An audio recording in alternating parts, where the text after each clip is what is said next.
নমস্কার, সকলকে জয় গুরু জানাই। পরম প্রেমময় শ্রী শ্রী ঠাকুর অনুকূল চন্দ্রের অনুস্মৃতি গ্রন্থ থেকে কিছু অংশ পাঠ করছি।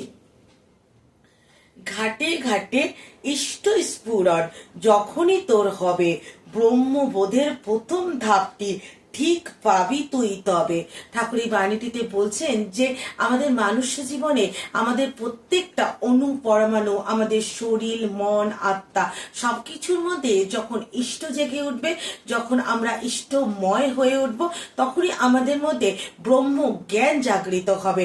ব্রহ্ম জ্ঞান মানেই হলো আমরা কোনটা ভালো, কোনটা খারাপ, কোনটা আমাদের মানুষের সাথে করা উচিত, কোনটা আমাদের মানুষের সাথে করা উচিত নয়, সেইটা যখন আমরা অনুভব করতে পারবো বা সেইটা যখন আমরা মনের মধ্যে জাগৃত করতে পারবো, তখনই কিন্তু সেটাকেই ব্রহ্ম জ্ঞান বা ব্রহ্মভাব বলা হচ্ছে।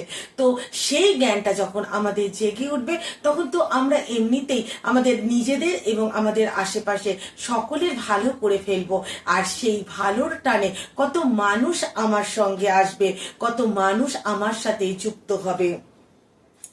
আর তখন আমার জীবনে যে কুলটা আমি খুঁজে পাচ্ছিলাম না, যে কুলটা আমি হারিয়ে ফেলেছিলাম, সেই কুলটা তখন আমি ফিরে পাবো।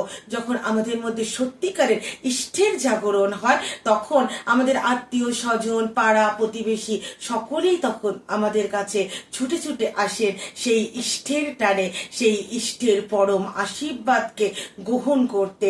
তাই আমরা প্রত্যেকেই ইষ্টময় হয়ে চলবো এবং আমাদের শরীরের, আত্মার এবং আমাদের প্রত্যেকটি অণু পরমাণু দিয়ে আমরা ইষ্টকে অনুভব করব এবং ইষ্ট প্রতিষ্ঠাই আমাদের জীবনের এক এবং একমাত্র লক্ষ্য হয়ে চলবে।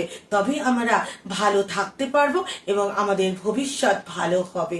নমস্কার, জয় গুরু।